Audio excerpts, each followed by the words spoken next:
आज के इस वीडियो में सभी दर्शकों को सुप्रभात, नमस्कार। आज इस वीडियो में हम कर्व की वर्षाएं, जीवा तथा त्रिज्या के बीच संबंध के बारे में अध्ययन करेंगे। माना कि कर्व की त्रिज्या r मीटर, कर्व की वर्षाएं b मीटर तथा जीवा की लंबाई c मीटर है। जैसा कि चित्र में दिखाया गया है कि AB तथा DF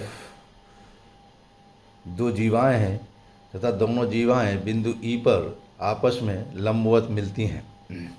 इसलिए वृत्त के गुणों के मुताबिक यानी according to the properties of circle AE गुणे EB बराबर DE गुणे DF, यानी AE और EB C/2 यानी कॉर्ड की पूरी लंबाई C है। तो C/2 गुणे C/2 बराबर ED वर्षायन है, तो V गुणे 2R माइनस B बराबर C²/4 बराबर 2RB माइनस B², क्योंकि B का मान त्रिज्या R की तुलना में बहुत ही कम होता है, इसलिए V² को नगण्य मानते हुए 2RB बराबर C²/4 अथवा B बराबर C²/8R, यानी वर्षायन की वैल्यू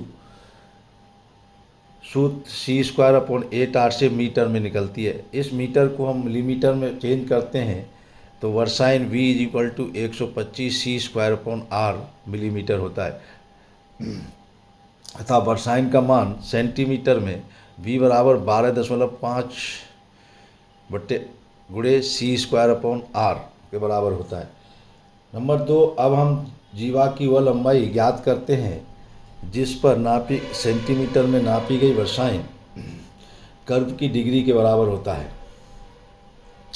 तो वर्षायन के सूत्र सेंटीमीटर में V बराबर 12.5 C²/R तथा डिग्री D बराबर 1750/R, इन दोनों को आपस में बराबर करने पर 12.5 गुणे C²/R बराबर 1750/R, तो C² बराबर 1750/12.5 बराबर 140, इसलिए C बराबर 11.830।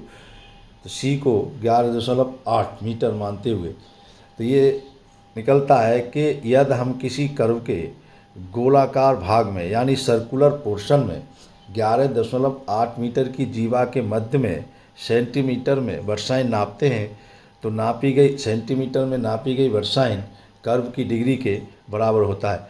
तो इन दो सूत्रों के द्वारा हम